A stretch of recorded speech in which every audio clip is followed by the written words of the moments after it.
मनसा वाचा कर्मणा। ठीक है, मनसा वाचा कर्मणा। कर्मणा सेवा की बात अगर हम करें तो जब हम अज्ञानी थे तब भी हम कर्मणा तो करते थे और कर्मणा आज भी करते हैं, लेकिन कर्मणा शब्द के साथ सेवा शब्द भी जुड़ गया ब्राह्मण बनने के बाद।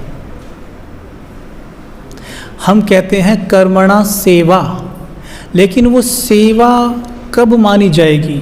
सेवा का सही अर्थ क्या है? सेवा क्या है? सेवा किसे कहेंगे? सेवा कोई बताएगा? हाँ जी, उसे सेवा कहते हैं। और बताइए, सेवा की डेफिनेशन सबके पास अलग अलग ज़रूर होगी। सेवा मतलब, हाँ जी, निरअहंकारी होकर कार्य करना सेवा है। ओके भाइयों,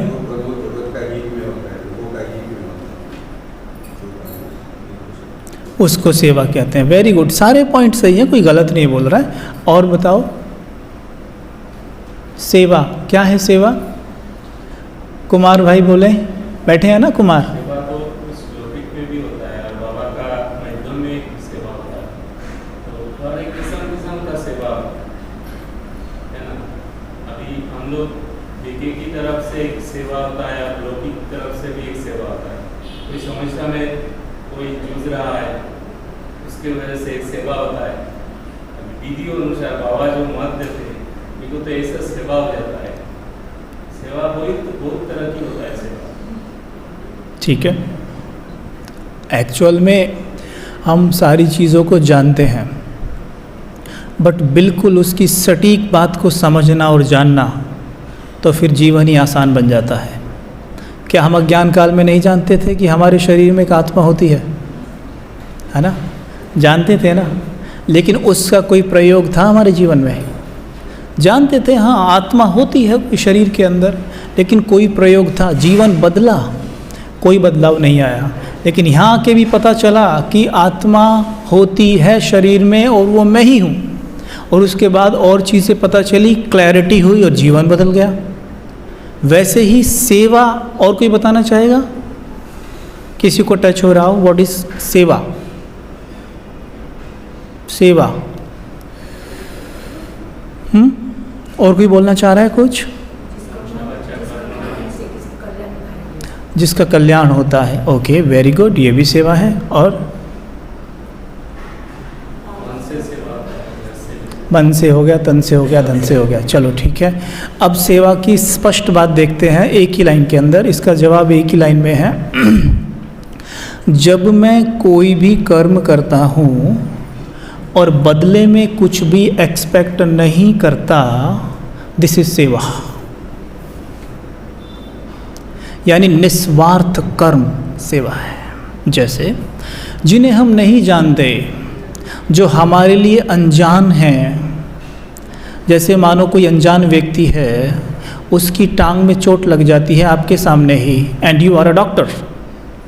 आप अपना बैग खोलते हैं, उसको वहीं पे पट्टी वट्टी बांध देते हैं, सड़क पर ही सब कुछ कर देते हैं, और थोड़ी देर बाद आप उससे ये नहीं कहते कि ठीक है मैंने तेरा ट्रीटमेंट किया, अब तू मेरी टांग पे पट्टी कर।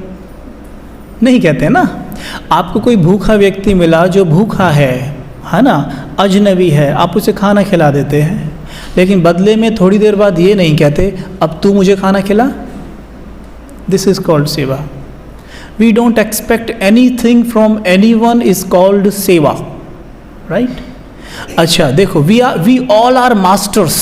हम सब मास्टर हैं सेवा करने में। ये जो बोला गया, ये क्या हम अज्ञान काल में नहीं करते थे? अज्ञान काल में भी करते थे ना? यस, हम ये सेवा ज्ञान काल में भी करते थे। हम अजनबियों की सेवा करते हैं, लेकिन जिनके साथ हम 24 घंटे रहते हैं उनकी सेवा हम नहीं कर पाते। कैसी अजीब विडंबना है ये? है पॉइंट? नहीं, भाई जी कह रहे हैं ये भी एक पॉइंट है। Yes, this is a deep point. मैं समझता हूँ जब मुझे ये वाला पॉइंट समझ में आया ना, मुझे सेवा का सारा खेल समझ में आ गया। जब तक ये वाला पॉइंट मुझे क्लिक नहीं हुआ था कि जिनके साथ हम 24 घंटे रहते हैं उनकी सेवा हम नहीं कर पाते, अजनबियों की सेवा हम कर देते हैं, तब मुझे समझ में आया व्हाट इज सेवा एक्चुअल में। अभी देखो, एक माँ अपने बच्चे को पाल पोस कर बड़ा करती है, राइट? उसके लिए वो क्या क्या सहन नहीं करती है ना, लेकिन उसके मन में कहीं ना कहीं रिटर्न पाने की उम्मीद रहती है। माँ और बच्चे का रिश्ता सबसे प्योर माना जाता है, और माँ को आप क्या कहेंगे, देवी है, केवल देने वाली। लेकिन माँ जो सबसे सर्वोत्तम एक कह सकते हैं रिश्ता है, उसे भी उम्मीद रहती है कि ये बच्चा मुझे कुछ देगा। और जब उस बच्चे की शादी हो जाती है, जब उसकी वाइफ उसके साथ आ जाती है, और जब वो बेटा अपनी माँ को उतना ध्यान नहीं दे पाता जितना पहले दिया करता था, तब ये माँ बैठी बैठी ही बीमार रहने लगती है। बीमार ना भी हो तो इतना सोच सोच के बीमार हो जाती है, मैंने इस बच्चे के लिए क्या नहीं किया, इसके लिए मैं ये पूरा बेड गीला कर देता था, सूसू करके मैं नीचे सोती थी, इसे हैं मैंने अपना पूरा शरीर ख़राब कर लिया इसके लिए, भूखी रही मैं, प्यासी रही, मैंने क्या क्या नहीं किया इसके लिए। इसे रोटी बना के दिया, आज देखो इसकी वाइफ आ गई है तो मेरे साथ ये क्या कर रहा है। ये सेवा है? ये क्या है? थोड़ा सा कहने में अच्छा नहीं लगता, लेकिन ये सौदा नहीं है क्या? ये वैसे नहीं हो गया, मैंने आपको खाना खिलाया, अब आप मुझे खाना खिलाओ। ये ठीक वैसे ही नहीं हो गया, मैंने आपके लिए इतना किया, आप मुझे दो। और इसी चीज़ के कारण हम दुखी रहते हैं। बताओ, माँ इतना कुछ किया, इतना कुछ दिया, तो देने वाला तो वैसे ही बड़ा होता है, और वो आपके कर्म के खाते में जुट गया। आपने सेवा की, आपने दिया, वो तो प्रकृति आपको लौटाएगी ही। अगर आपने प्रकृति में गेहूं का दाना डाला है तो उसने तो लौटाना है ही गेहूं आपको, चावल डाला है वो तो लौटाना है ही उसको। अगर हमने बच्चे की सेवा की, उसको बाल पोष के बड़ा किया, आज वो दुनिया के काम, देश के काम आ रहा है, भले मेरे नहीं आ रहा, लेकिन दुआएं तो मुझको ही जाएंगी। जब बेटा अच्छा करता है, दुनिया ये नहीं कहती कि इसकी माँ ने इसको कितने अच्छे संस्कार दिए हैं, ये क्या कम दुआएं हैं। लेकिन मैं सिर्फ ये उम्मीद करके बैठी हूँ, अब ये बेटा मेरा उतना ध्यान नहीं रखता, वो अपनी वाइफ के कहने में चलता है ये, और इसकी वाइफ तो मुझसे पूछती ही नहीं है कि मम्मी सर में दर्द है या ठीक हो। तो ये है सौदा। जिनके साथ 24 घंटे रह रहे हो, उन्हीं की सेवा नहीं कर पाते, बस उनसे सौदा करते हैं हम। और बाबा का जो ज्ञान है ना, ये हमें यही सिखाता है कि जिनके साथ आप रहते हो ना 24 घंटे, उनकी सेवा करनी सीख लो। मनुष्य अभी पहले वाला 5000 साल पहले जो मनुष्य था, बॉडी कॉन्शियसनेस में नहीं था। अभी का जो मनुष्य है दापोर जैसे बॉडी कॉन्शियस में रहते हैं, क्योंकि आज माँ भी चाहता है मेरा बेटा बड़ा होकर के मेरी मदद करे, है ना, क्योंकि बॉडी कॉन्शियस में रहता है तो चाना पाना में अंदर में रह जाता है, साधन में लग जाते हैं, साधना भूल जाते हैं, सही ना। तो आजकल के मनुष्य का हालत भी इसे अभी ज्ञान में आते आए हैं, कुछ आत्माएं भी इसे चलने लगते हैं। हर एक का अपना अपना पार्ट है, बाबा तो बता ही दिया। पुरानी चाल छोड़ना, पहले ज्ञान की साइंस को समझना होता है। अगर ज्ञान की साइंस समझ में आ गई तो ज्ञान में आते ही ऐसे उड़ेंगे, और नहीं समझ में आई तो ऐसे ही चलते रहते हैं, ना आगे जा रहे ना पीछे जा रहे हैं। तो हमें इस बात का विशेष ध्यान देना है पूरी अटेंशन के साथ कि हमें उनकी सेवा करनी है जिनके साथ हम रहते हैं, और बदले में कुछ भी नहीं उम्मीद करनी है। क्योंकि अगर आपने किसी को कुछ दिया है, लॉ ऑफ कर्मा कहता है कि वो आपके जीवन में रिटर्न ज़रूर लौटेगा, ज़रूर लौटेगा, 100% लौटना है। लेकिन ऐसा करने पर किसी की मदद की, ये तो वो वाली बात होगी, हाथ फैला के खड़े होगे अब तो मेरी कर, बराबर। तो इस बात का विशेष ध्यान देना है हमें। ठीक है। तो पहली सेवा ये हो गई कर्मणा सेवा। अब ये तो हो गई हमने उनकी बात की जिनके साथ हम घर में रहते हैं। सेवा केंद्र पर भी हम ऐसा ही करते हैं फिर, क्योंकि ये तो माइंड की बनी हुआ संस्कार है ना, संस्कार पड़ गया वो तो फिर हर जगह वैसा ही करेगा। हम सेंटर पे आते हैं, हम सेवा करते हैं, और सेवा करने के बाद हमारे मन में ये रहता है मेरी थोड़ी प्रशंसा तो हो। कम से कम बहन जी 2 लोगों के सामने ये तो कहें कि देखो कबीर भाई ने कितनी अच्छी सेवा करी है। उससे क्या हो जाएगा? ये वो नहीं हो गया फिर किसी को कुछ दिया और बदले में हो गए हाथ फैलाकर खड़े। ऐसा हम सेवा केंद्र पे करते हैं ना, मैंने इतनी सेवा करती हूँ, थोड़ा सा मुझे रिटर्न में मिल जाए। तो यहाँ पर ही भी ध्यान देना है फिर, भाई यही सेवा है, यही सेवा है कर्मणा सेवा, कि आप कुछ भी करें, आप इस हॉल में पूरे को सफाई करें, पोछा मारे, झाड़ू मारे, लेकिन एक थॉट भी ना आए कि कोई मेरी प्रशंसा करे। ये तो हम नहीं सोचते कि मैं यहाँ पोछा मार रही हूँ तो घर पे आके यहाँ रहने वाले मेरे घर में पोछा मार के आए। ये तो हम नहीं सोचते, ऑफ कोर्स नहीं सोचेंगे, है ना। लेकिन हम क्या सोचते हैं कि मैंने ये पोछा मारा है ना तो मेरी प्रशंसा हो। ये है कच्चा फल खाना, इसको कहते हैं अमानत में खयानत।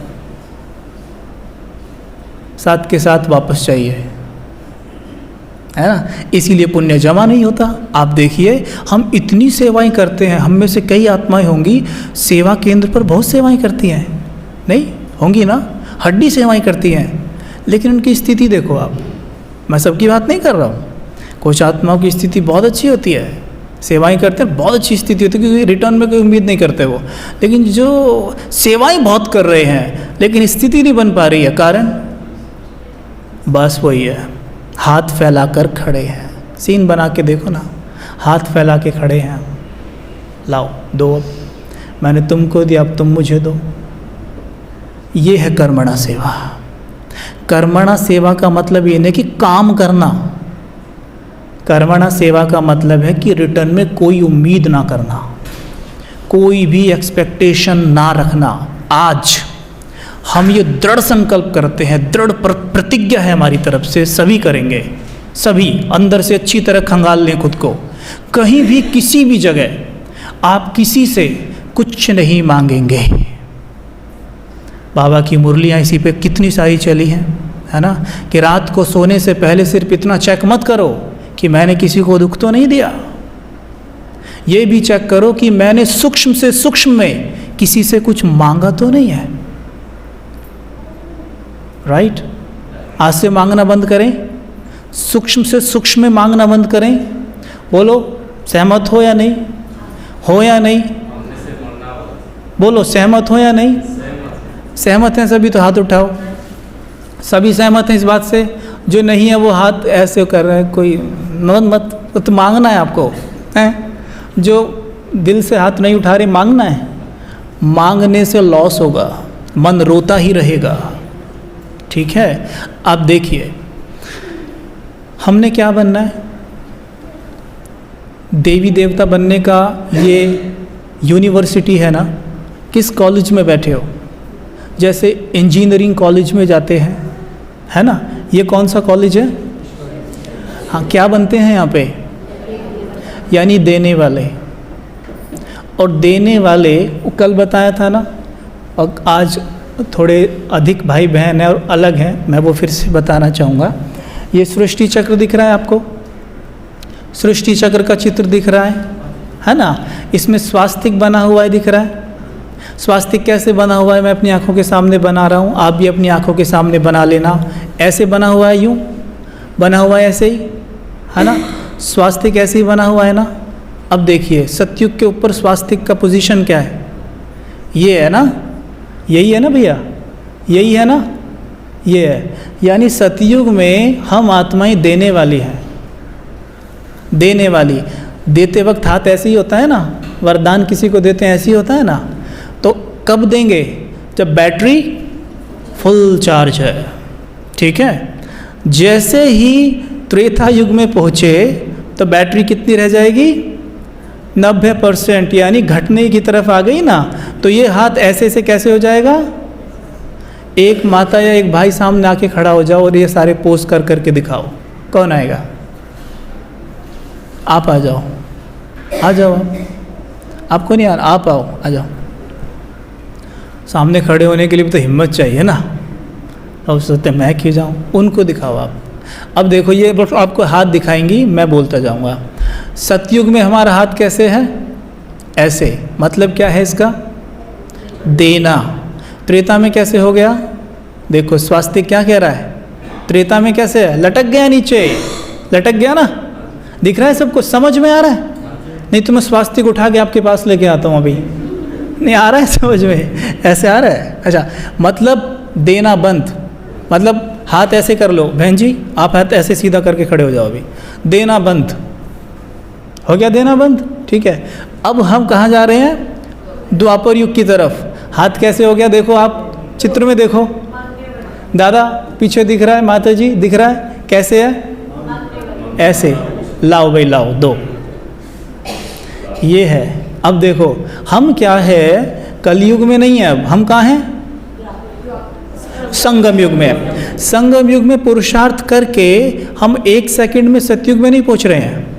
जैसे उतरे हैं धीरे धीरे वैसे ही चढ़ रहे हैं। हम में से कोई द्वापर तक पहुंच चुका है, हम में से कोई त्रेता तक पहुंच चुका है, और हम में से कुछ सतयुग तक पहुंच चुके हैं, ठीक है, जैसे हमारी दादियाँ, ठीक है, ओके।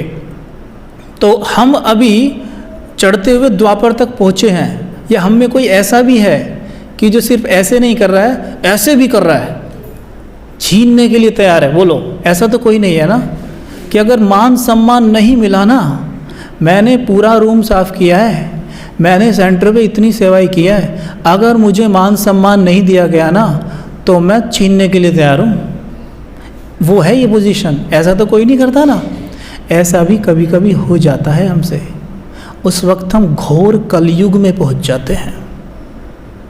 सोचो, इसलिए बाबा कहते हैं ब्राह्मणों की कभी माला नहीं बनती, क्योंकि ये चलता रहता है उनका। अभी त्रेता तक पहुँचे थे, सीधा आके कलयुग में आ गए और छीनना शुरू कर दिया। चित्र की बात कर रहे थे पहले, क्या था बहन जी? द्वापर युग में ये था, लाओ दो, दिख रहा है? अब जैसे कलयुग में पहुँचे, आप आके यहाँ उंगली लगाना जरा, कहाँ पे है? कुछ को हो सकता है ना समझ में आ रहा हो।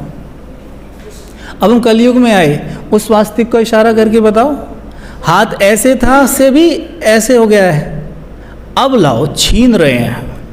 कलयुग में हो रही है छीना झपटी चारों तरफ, ये हो रहा है। और ऐसा हम कई बार करते हैं सेवा करने के बाद, और वो फिर सेवा नहीं कहलाती। Thank you.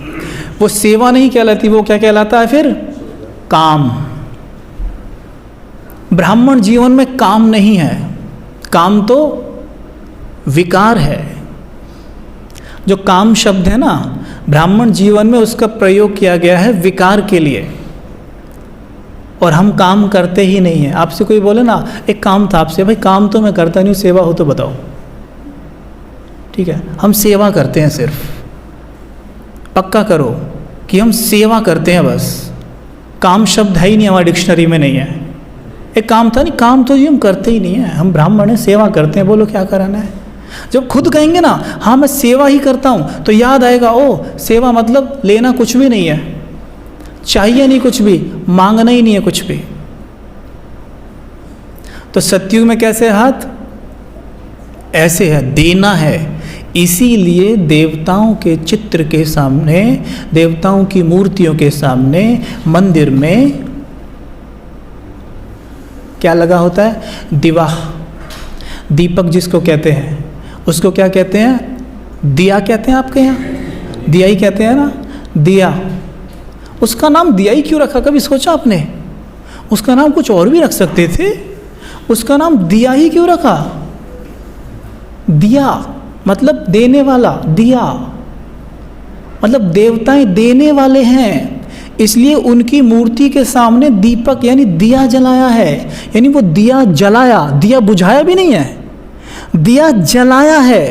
अगर दिया बुझ गया तो अशुभ हो गया, तो इसलिए वो जल रहा है दिया, मतलब देना जारी है, कंटिन्यू है। हम क्या करते हैं, उनकी मूर्तियों के सामने दिया जलाया और बस अपना काम हो गया। भक्ति में ऐसा करते थे ना, लेकिन ज्ञान में समझ में आ गया बात उस दिवे की नहीं है, बात इस वाली दिए की है कि ये जलता रहे, मतलब ये देना हमारा कंटिन्यूअस चलता रहे। और ये तो तभी होगा ना जब सेवा में मांगना बिल्कुल बिल्कुल बंद, कतई भी नहीं चाहिए, कुछ भी बिल्कुल भी नहीं चाहिए। तो हम एक पिक्चर बनाएंगे, अभी बनाएं। अपनी आंखों के सामने हम एक टीवी चलाएंगे टीवी, और उस टीवी में हम अपने आप को देखेंगे कि इस पिक्चर का हीरो मैं ही हूँ। मूवीज़ देखते थे ना टीवी में, तो उसमें हीरो होता है जो वो मेन होता है ना, उसमें एक अदा होती है, उसका एक कैरेक्टर होता है, वो सबसे अलग होता है ना, नज़र उसी पे रहती है पूरी मूवी में सबके। ऐसे ही एक मूवी हमारे जीवन की चल रही है और उसका हीरो मैं हूँ। अब मैं ये देखूँगा कि जहाँ आज तक मैं मांगता आया हूँ, अब हम एक योग अभ्यास जो करेंगे उसमें देखेंगे कि अब मैं वही काम कर रहा हूँ, वही सारे कर्म कर रहा हूँ, लेकिन अब भाव सेवा का है और मांगना कतई भी नहीं है। चेक करेंगे, ठीक है।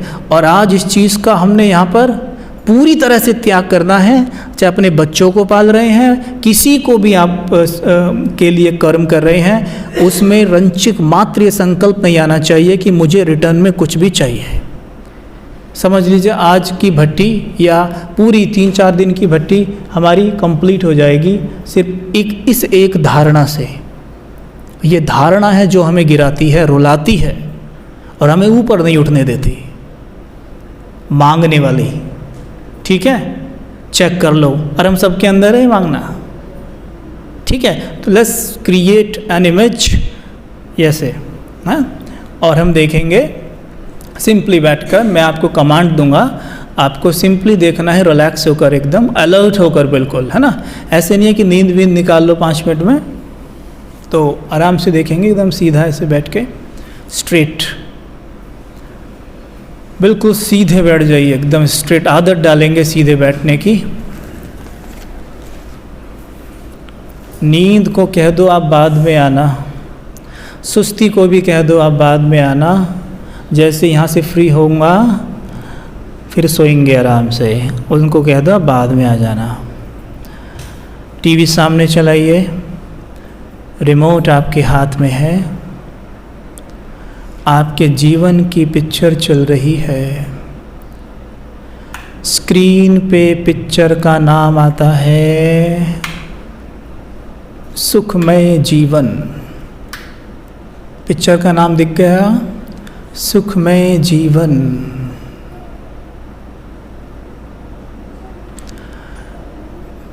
पिक्चर के कलाकार का नाम दिखा, अपना नाम देखो पहले, जैसे मूवी में शुरू में दिखाते हैं ना।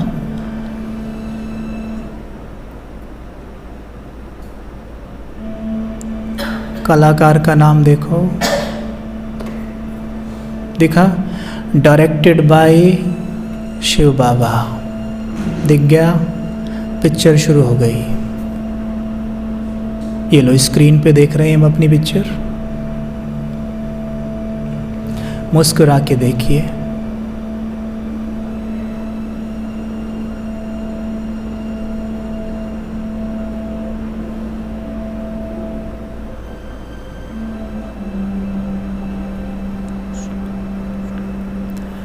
मुस्कुरा के देखिए और देखिए वही सारे कर्म जो आप रोज करते थे, अब इस पिक्चर में आप कर रहे हैं। कितने खुश हैं आप, कैसे नाच रहे हैं।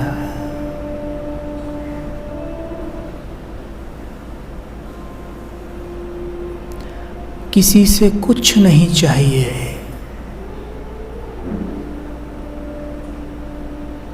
भरपूर हूं मैं। समृद्ध हूँ मैं। जो स्वयं ईश्वर की संतान हो उसे किसी से क्या चाहिए, उसे दुनियावी लोग दे भी क्या सकते हैं।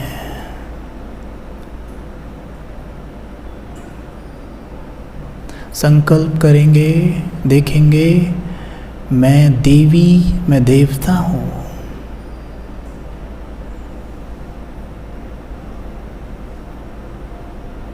सबको देने वाली,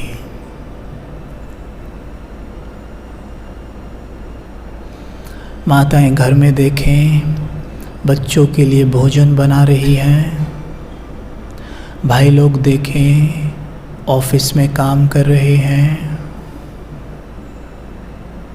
माताएं देखें भोजन बनाते हुए क्या संकल्प है मेरा।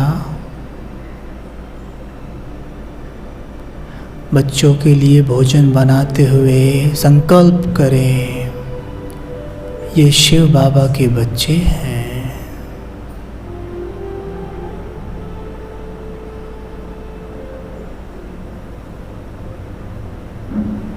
बाबा अपने बच्चों के लिए भोजन मुझसे बनवा रहे हैं। देखिए माताएं, भाई देखो जो ऑफिस में काम करते हैं, मैं अपनी ड्यूटी निभा रहा हूँ। बाबा ने मुझे ये ड्यूटी दी है।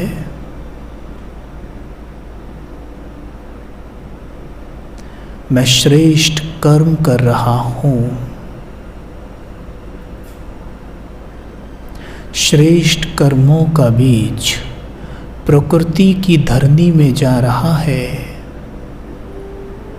इसका फल तो मिलना अटल है, वो मिलेगा ही, कोई नहीं रोक सकता।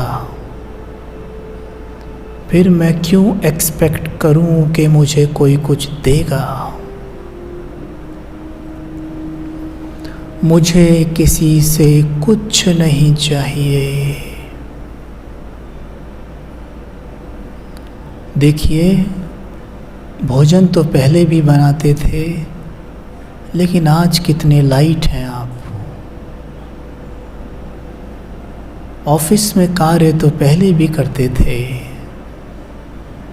लेकिन आज कितने हल्के हैं। मैं इस सृष्टि रंगमंच पर खेल रहा हूँ। अगर मैं ये जॉब ना करूँ तो बोर हो जाऊँगा। तो ये तो खेल है।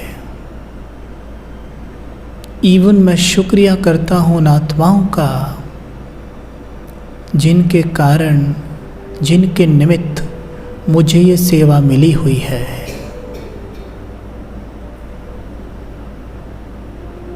मुझे किसी से कुछ नहीं चाहिए।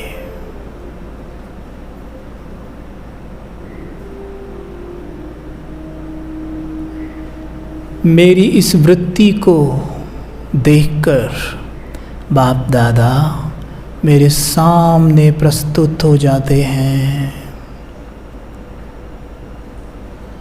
अपनी आंखों के सामने देखें, बाप दादा को बिल्कुल सामने खड़े हैं।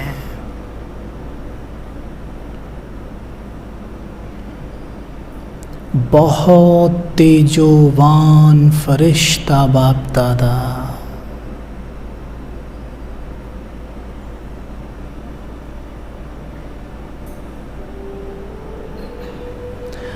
बड़े प्यार से देखो बाप दादा को मुस्कुराते हुए।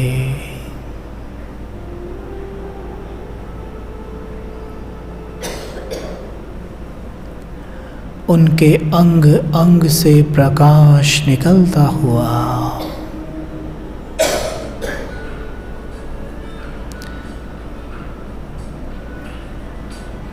जो देने वाला होता है, जो किसी से कुछ नहीं लेता, उसका प्रकाश वैसे ही दिखेगा जैसे बाप दादा का दिखता है, क्योंकि बाप दादा किसी से कुछ नहीं लेते। निष्काम सेवाधारी हैं और मैं बाप दादा का लाडला बच्चा हूँ। जैसे मेरे बाबा हैं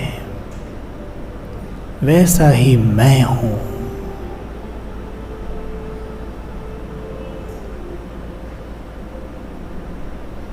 आज से मैं दृढ़ संकल्प करता हूँ, जैसे मेरे बाबा वैसा मैं। बाबा ने खुश होकर मेरे सर पे अपना वरदानी हाथ रख दिया। अपने सर पे उनका वरदानी हाथ अनुभव करिए।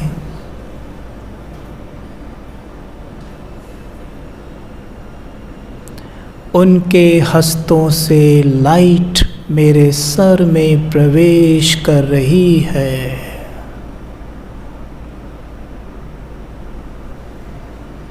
आनंद लीजिए, खुश हो जाइए। बाबा की शक्तियों को अपने ब्रेन में उतार लो। बाबा के हाथ मेरे सर पे रखे हैं और बाबा ने बड़े प्यार से मेरे मस्तक को चूमा। अनुभव करिए और बोले, मेरे लाडले बच्चे, तुम मेरे नैनों का नूर हो।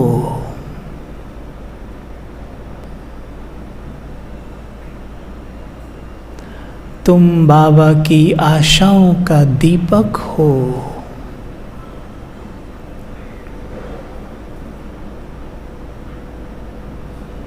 तुम विश्व कल्याणकारी हो।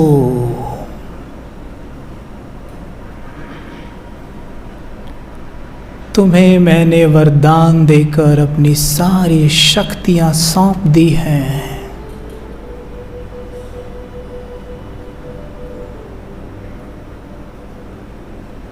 तुम इस विश्व को सुख देने वाले हो।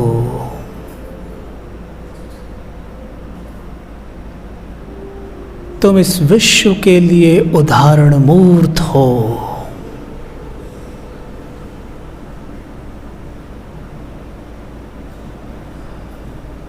तुम्हारे जैसा भाग्यवान कोई और नहीं।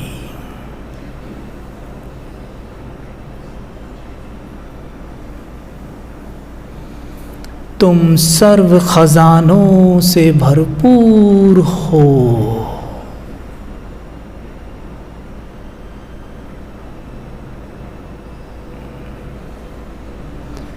तुम्हें मैंने ज्ञान का खजाना, सर्व शक्तियों का खजाना, सर्व गुणों का खजाना भेंट कर दिया है।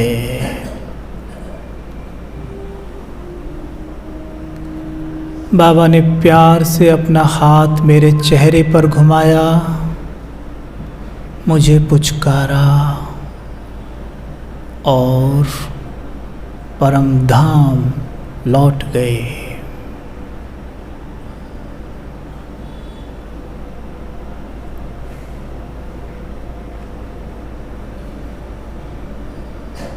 अपने आप से बाबा को जाते हुए देखता हुआ मैं बातें कर रहा हूँ। बाबा, मैं आपसे प्रतिज्ञा करता हूँ, आज के बाद मैं किसी से कुछ नहीं मांगूंगा।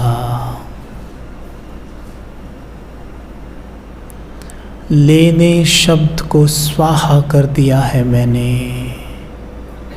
मुझे किसी से कुछ नहीं चाहिए, कुछ भी नहीं चाहिए, कुछ भी नहीं।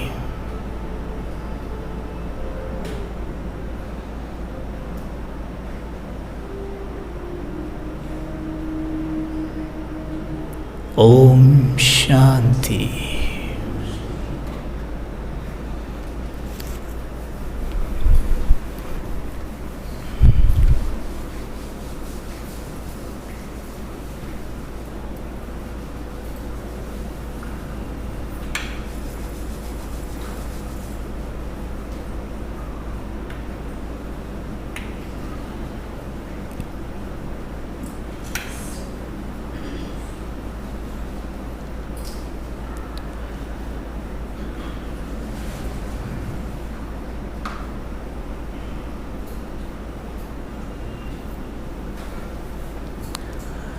जब एक मूर्ति को बनाया जाता है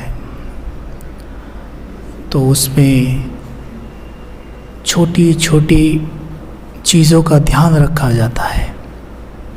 पत्थर की कटिंग होती है। एक बहुत प्रसिद्ध कहावत है, जिस पत्थर को छेनी और हथौड़े की चोट से दुख हो वो कभी मूर्ति नहीं बन सकता है।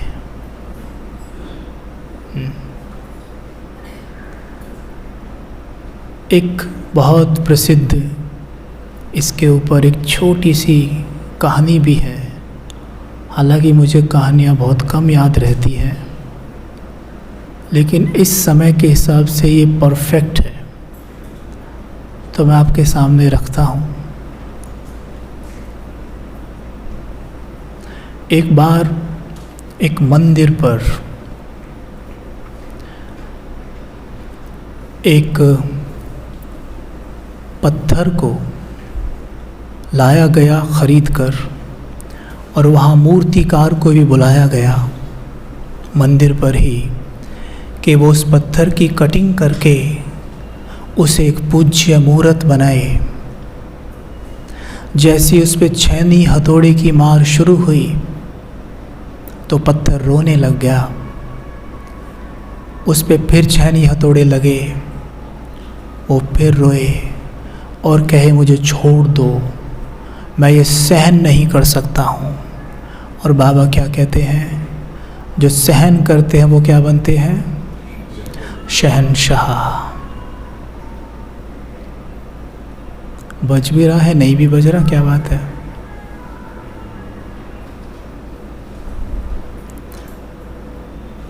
अच्छा, बंद हो गया। तो अगर आपको सहज लगे, क्या हम अपना फ़ोन स्विच ऑफ रख सकते हैं 1 घंटे के लिए, अगर सहज लगे तो, और नहीं तो आप ऑन रख सकते हैं, ठीक है। तो वो सहन नहीं कर पाता है, कहता है मुझे छोड़ दो, मैं सहन नहीं कर सकता हूँ, इतनी चोटें नहीं मुझसे बर्दाश्त हो रहा है, मुझे वहीं लो पहुँचा दो जहाँ से मुझे लाए हो, ठीक है, ओके। उस पत्थर को वहाँ ले जाया जाता है जहाँ से उसे ख़रीद के लाया गया था, और वहाँ से दूसरे पत्थर को परचेज़ किया जाता है, ठीक है। अब जब दूसरा पत्थर लाया जाता है तो ये पत्थर ख़रीद लिया गया दूसरा, और उसे लौटाया गया। तो जब उसे लौटा रहे थे तो उसके मालिक ने क्या बोला कि इस पत्थर को भी आप ले जाओ, हम क्या करेंगे इसका, अब तो ये कट पिट गया है, आप इसे ले जाओ, आपके किसी काम आएगा। कहते हैं हाँ चलो, किसी काम आएगा। अब इस पत्थर को, इसकी कटिंग चल रही थी, जो रो रहा था, इसको वहाँ रख दिया गया। अभी भाई देखेंगे इसका क्या करना है, पहले मूर्ति बना लें।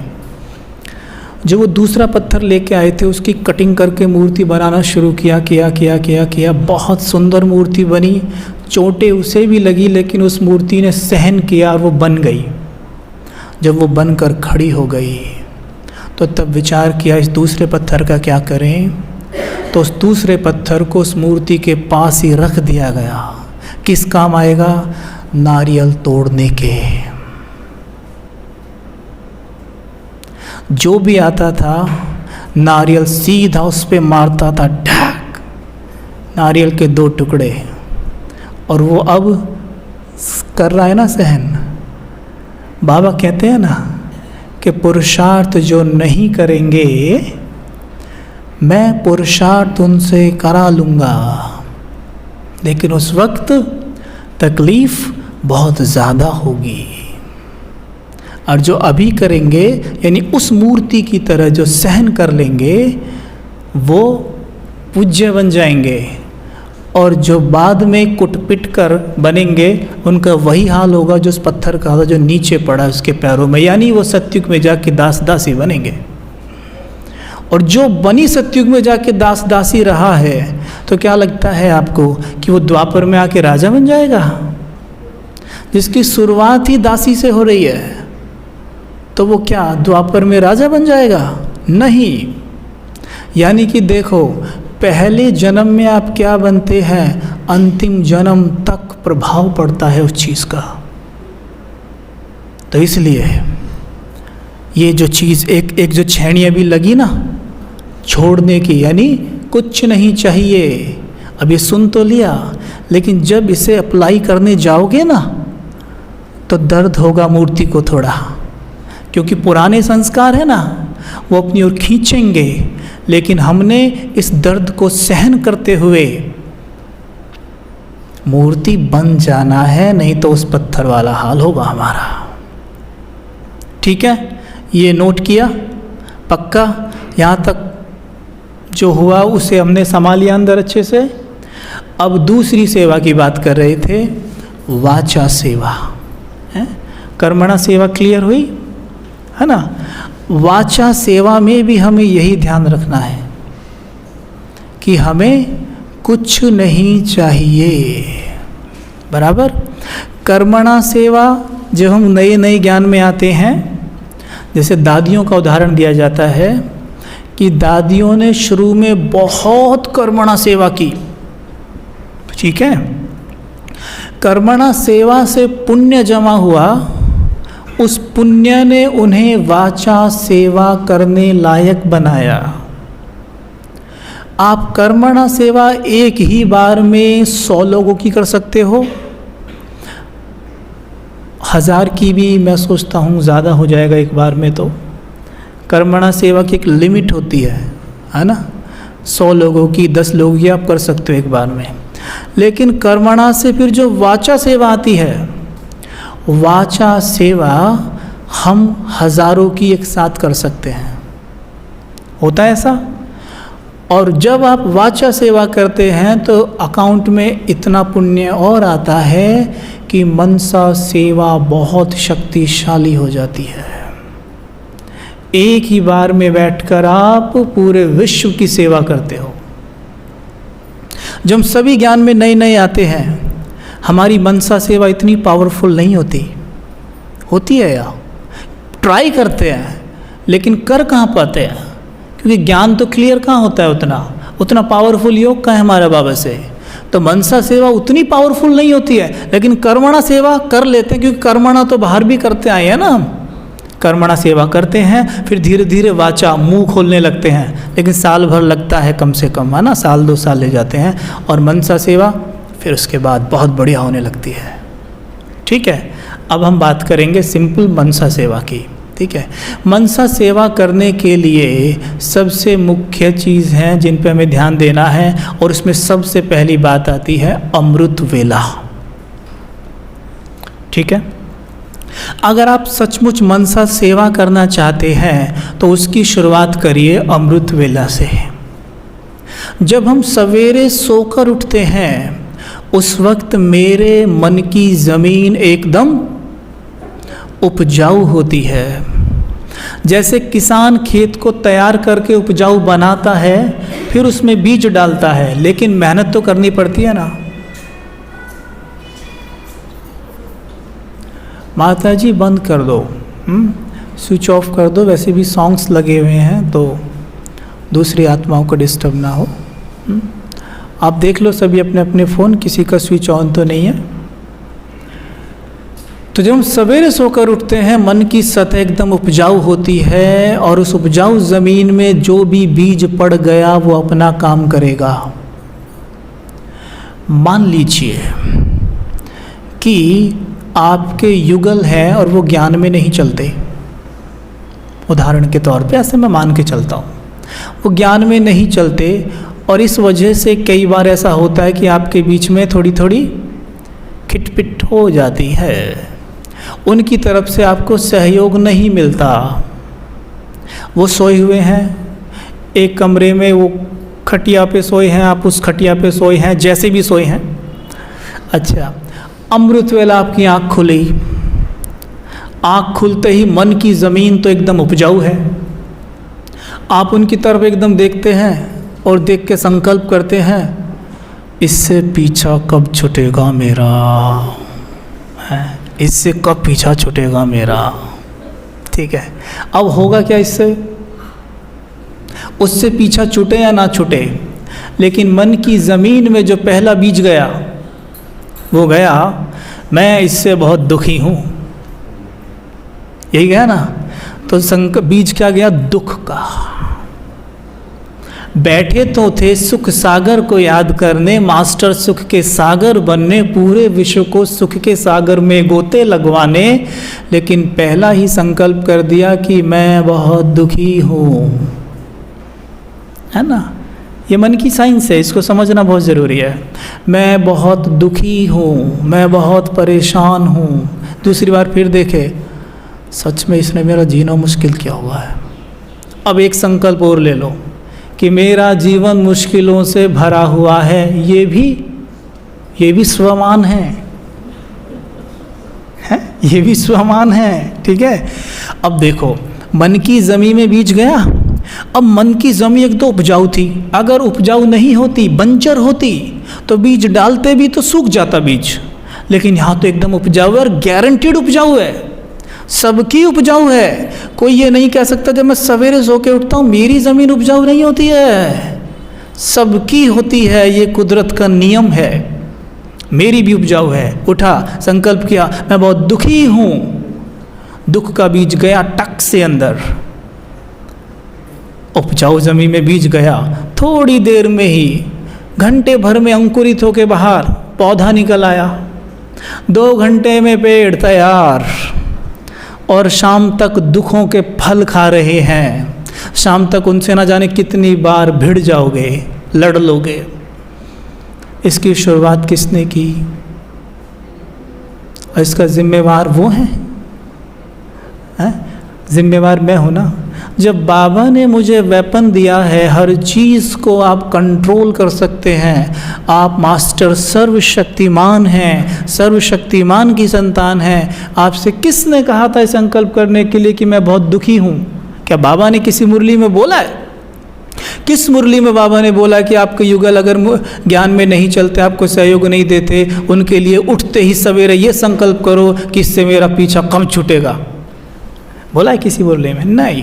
क्या बोला है कि ये भी बाबा का बच्चा है, इसकी भी बुद्धि खुल रही है, इसका भी कल्याण हो रहा है, शिव बाबा की शक्तियाँ इस आत्मा के ऊपर पड़ रही हैं, ये आत्मा बदल रही है। मैं ये विजुअलाइज कर रहा हूँ, देखते देखते ये करना है हमको, है ना। तो देखो जीवन कैसे बदलता है। सवेरे उठते ही मुझे नहीं, मैं सवेरे उठते ही गलत बोल रहा हूँ। जब मैं रात को सोने जा रहा हूँ ना, तब मुझे वो बीज चुन चुन के रख लेने हैं कि सवेरे उठते ही मुझे ये बीज डालने हैं। नहीं तो सवेरे उठ जाओगे, ज़मीन उपजाऊ है और बीजों को ढूंढते फिरोगे। बीज कहाँ से लाएं? और इतने में क्या होगा? धरती बंजर हो जाएगी। या फिर हम क्योंकि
बहुत बड़ा वेपन है हमारे पास, आप जो चाहे कर सकते हो, जो चाहे कर सकते हो। एक चीज़ बताओ बस, नहीं कह सकते ना आप? देखो, जानते हो कि मन में इतनी शक्ति है कि सब कुछ हो सकता है, लेकिन फिर भी उसका दुरुपयोग कर रहे हैं हम। खुद अपने हाथों से, अपने ही जिन्न से अपना ही महल गिरवा रहे हैं। उस दिन सुनाई थी ना ये, है ना? सब नहीं थे, लेकिन फिर भी जानते हैं कि कि जिन्न कैसे हमारे ऑर्डर पे काम करता है। जिन्न की कहानी सबने सुनी है ना, कि भाई जिन्न को बोलो कि ये करो वो करेगा, ये करो वो करो। उससे बोलो कि मेरा महल गिरा दे, तो वो तो महल भी गिरा देता है। वैसे ही मन है, आप मन को उल्टी कमांड दो, उल्टे काम करेगा आपके साथ। ठीक है, तो क्या बात कर रहे थे हम? कर्मों के हिसाब किताब की। अब मैं आपको एक उदाहरण देता हूँ। मैंने आपको बताया है कि मैं खुद भी एक गांव से बिलोंग करता हूँ, ठीक है? ये अपने साथ हुई अनुभव बता रहा हूँ मैं, कर्मों के हिसाब किताब से आप कैसे अपने शरीर को ठीक करते हैं। अच्छा, जब मैं मुंबई में था तो काफ़ी समय से मैं गांव में रहा नहीं था, तो मैं आया, तो ये 4 साल पहले की बात है। तो जैसे गाय को चारा डालते हैं ना, तो उसको चारा डाला, और चारा डालने के बाद चारा उसके जो बना होता है ना, जिसमें उसको डालते हैं, उसमें डाला, और वो कहीं दूर थी, वहाँ से मैं उसे खोलने गया। जैसे मैंने उसे खोला तो वो खुशी के मारे इतनी ज़ोर से उछली, उसके पिछले पाँव उसने दूर तक फेंके, उसका एक पाँव मेरे घुटने पे लगा सीधा आके, यहाँ पे बीचों बीच। आप सोचो, घुटने पे आपको कोई चीज़ लग जाए तो चोट लगेगी या नहीं लगेगी, है ना? हालांकि वो गाय आज हमारे पास नहीं है, उसकी आदत थी ऐसे टांगे फेंकने की दूर दूर तक, तो उसने ज़ोर से मारी, यहाँ मुझे ज़ोर से लगी, ठीक है? अच्छा, अब क्योंकि ज्ञान है बुद्धि में, अगर पहले होता तो पता नहीं, शायद कुछ और होता, कुछ मैं नहीं जानता क्या होता, हो सकता था मेरा उस पर हाथ भी उड़ जाता या कुछ भी होता, लेकिन अभी हम ज्ञानी आत्माएं हैं, योग की शक्ति है। जैसे लगा तो मैं वहीं बैठ गया, और मेरी हल्के से एकदम चेहरे पे मुस्कान आई, और दूसरी चीज़ एकदम मेरे मुख से निकली, जो मैं आपको बता रहा हूँ। ये मैं ये नहीं बता रहा हूँ कि मैं कितना महान हूँ, नहीं, ये बाबा के ज्ञान की कमाल है कि उस वक्त वो ज्ञान याद रह गया। याद ना रहता तो उल्टा काम होता कुछ। तो मेरे मुख से क्या निकला कि हे गौ माता, मेरा और आपका कोई हिसाब किताब है, वो आज चुकतू हुआ, और अगर और भी कुछ है तो उसके लिए मैं आपसे क्षमा मांगता हूँ, मुझे आप क्षमा कर देना। ये कहकर मैं वहाँ से चला गया। ये जो मेरे घुटने में उसका टांग लगा था, इस घुटने में पिछले 1 साल से मुझे दर्द सा रहता था। अब पता नहीं वो क्यों रहता था, मैं भी नहीं समझ पा रहा था, ना मैं ज़्यादा ध्यान देता था। अगर शरीर में कोई बीमारी हो भी जाती है तो मैं ज़्यादा ध्यान नहीं देता हूँ उस पर। तो यहाँ था, जैसे मैं ध्यान तो नहीं दे रहा था, लेकिन उसमें दर्द रहता था, सीढ़ी पे चढ़ते उड़ते पता चलता था, जैसे टांग उसकी लात लगी ज़ोर से, और मैंने क्षमा याचना की। यकीन मानिए, उसी दिन से मेरा घुटना पूरी तरह से ठीक हो गया। कोई भी उसमें बीमारी नहीं, कोई दर्द नहीं, कुछ भी नहीं। ज्ञान ये कमाल करता है। अगर ज्ञान ना होता तो उसके साथ में अपना और उल्टा सुल्टा हिसाब किताब बना लेता, है ना? और यहाँ क्षमा याचना की, लात खाई उसकी, क्षमा भी मांगी, और हिसाब किताब पूरा हुआ घुटने का, घुटना ठीक हो गया। जो काम डॉक्टर से नहीं हो रहा था वो उसने कर दिया। बाबा का ज्ञान क्या कमाल करता है। कर्मों के हिसाब किताब चुकतू आप ही करेंगे अपनी मन की मदद से, कोई नहीं कर सकता है। कोई डॉक्टर नहीं है इस दुनिया में जो आपको ट्रीटमेंट दे सके। तो ये तो भूल जाओ कि डॉक्टर मुझे ठीक कर देगा। हाँ, थोड़ा आराम दिलवा सकता है।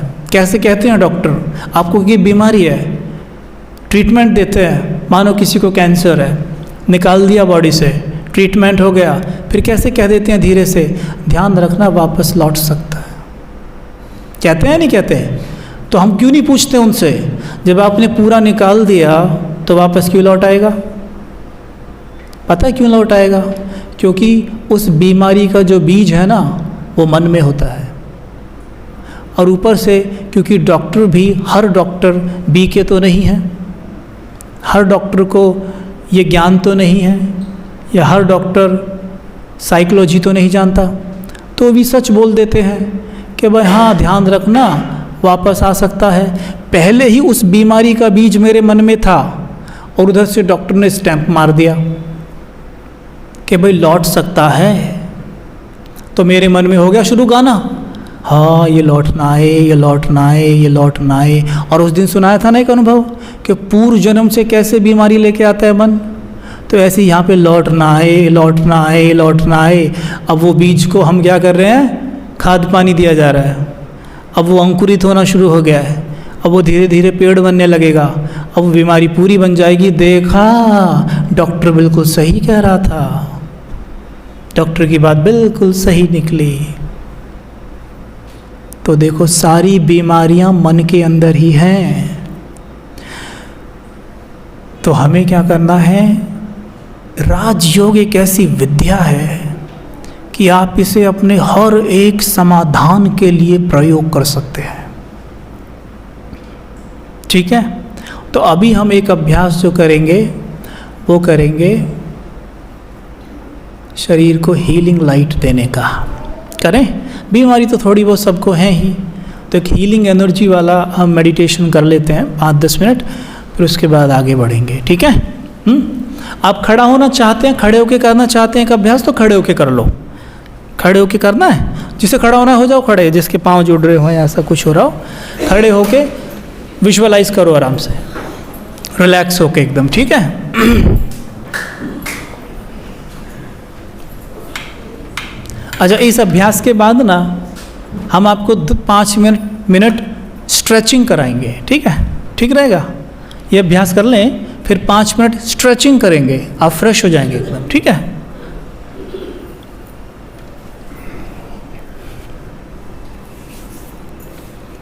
हाँ दीदी, इतना ही म्यूज़िक रखना है बस, म्यूज़िक इतना ही रखना है बस, बहुत स्लो एकदम, जैसे इतना ही बस।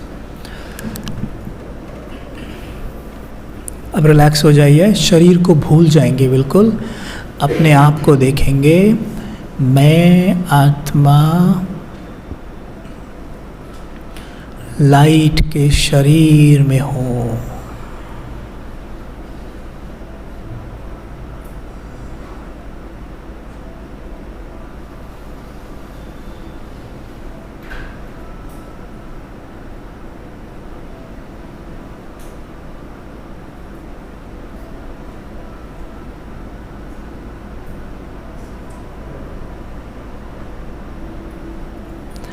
अपने आप को सर से पांव तक देखिए, अपना चेहरा देखिए लाइट का, आंखें लाइट की, पूरा चेहरा लाइट का,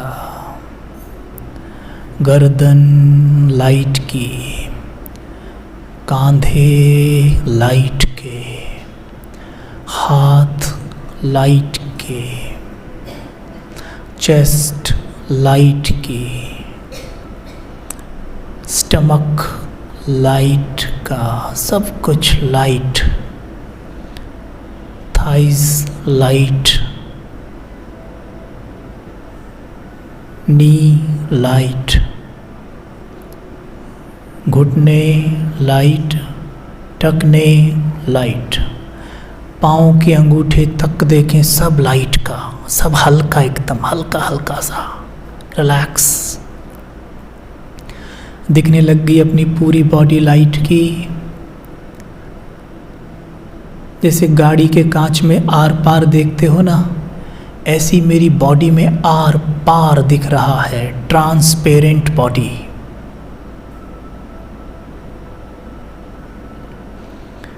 शरीर में हड्डियां, मांसपेशियां कुछ नहीं है,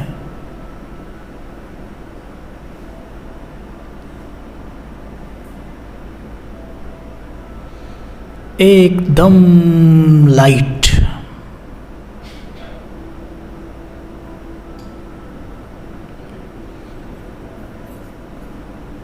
सांसें लो, वो भी लाइट, सांसें छोड़ो, वो भी लाइट।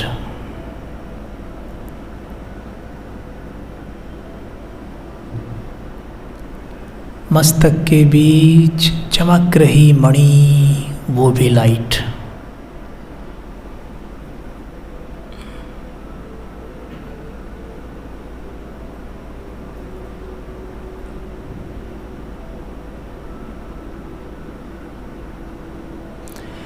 अपने सर के ऊपर देखेंगे परम धाम से वैद्यनाथ, सर्वशक्तिमान, पवित्रता के सूर्य, उनसे हीलिंग किरणें मेरे सर पे पड़ रही हैं।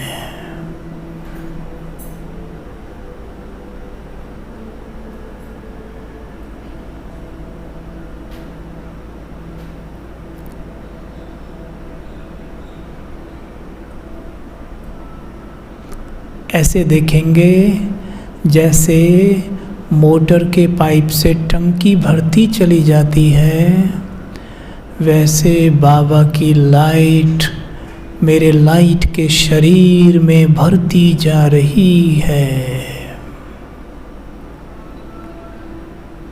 मुस्कुराकर आनंद लीजिए इसका। कितनी ठंडी ठंडी लाइट, जैसे मानो बर्फ मेरे ऊपर गिर रही हो।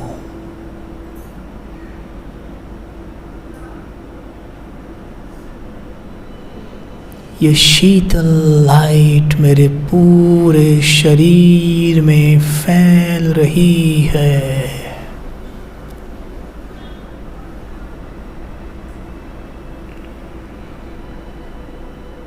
अब देखेंगे सर से पांव तक हीलिंग लाइट मेरे शरीर में दौड़ रही है। शरीर में कोई तकलीफ हो तो देखें उसका दाग नष्ट हो रहा है।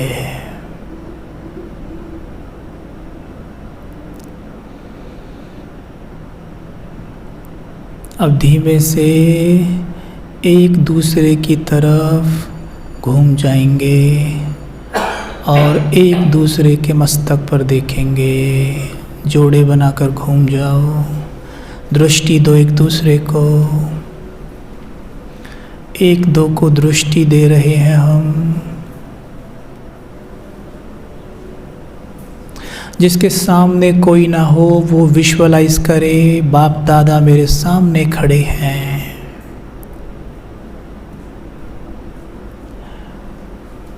बाप दादा को सामने खड़ा देखें।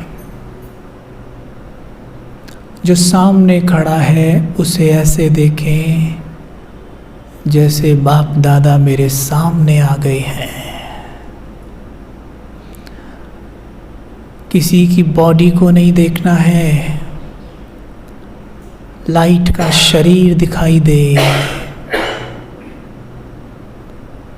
देखो सामने बाप दादा के मस्तक से किरणें निकलकर मेरे ऊपर पड़ रही हैं।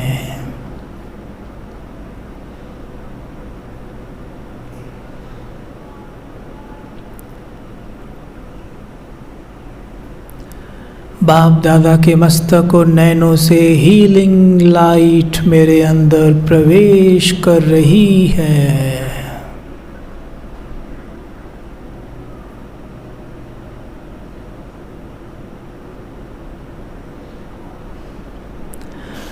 बाप दादा ने अपना वरदानी हाथ उठाया और मेरे सर के ऊपर रख दिया। रखो एक दो के सर पे हाथ। सामने वाले के हाथ को अनुभव करो कि ये बाप दादा का वरदानी हाथ है जो सर पे आ रहा है। आंखें बंद करके अनुभव करो बाप दादा का हाथ है ये। रख दो अच्छे से, टिका दो बिल्कुल सर के ऊपर और इससे लाइट मेरे सर में भर रही है। लाइट मेरे सर में भर रही है।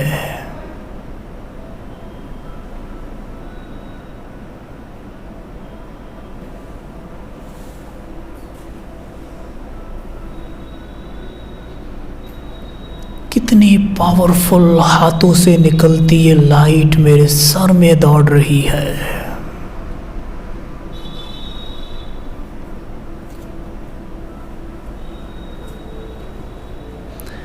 बाबा का प्यार, बाबा की शांति, बाबा का सुख, सब पे मेरा अधिकार है। ये सब मेरा है। मैं बहुत बहुत सुखी हूँ, आनंद में हूँ,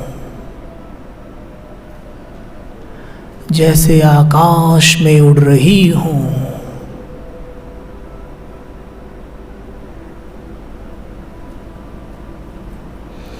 बाबा मेरे मस्तक पर तिलक लगा रहे हैं। तिलक लगाइए मस्तक पर, एक दो के मस्तक पर।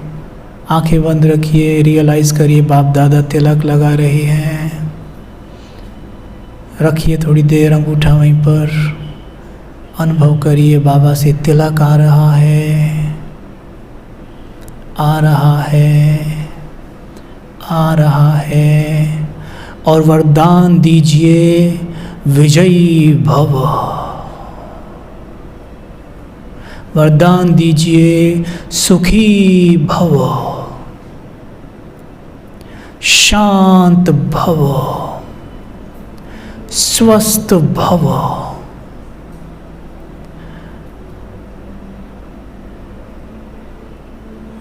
अब हाथ नीचे कर लीजिए और देखिए बाप दादा को धीरे धीरे वापस जाते हुए सूक्ष्म वतन में लौट रहे हैं बाप दादा। देखो वापस धीरे धीरे जा रहे हैं बाप दादा। अपने लाडलों को देखकर मुस्कुरा रहे हैं बाप दादा। सर्व शक्तियों की बरसात कर रहे हैं बाप दादा।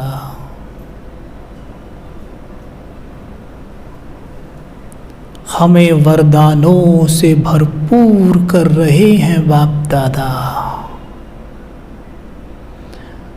अपने दिल पर हाथ रखिए, आंखें बंद करिए, अनुभव करिए दिल में बाबा बैठा है। अनुभव करिए दिल में बाबा बैठा है, बाबा बैठा है। मेरा प्यारा बाबा मेरे दिल में है, जो मुझसे बेइंतहा प्रेम करता है, जो मुझे केवल देता ही जाता है, जिसने मुझे सब कुछ दिया है।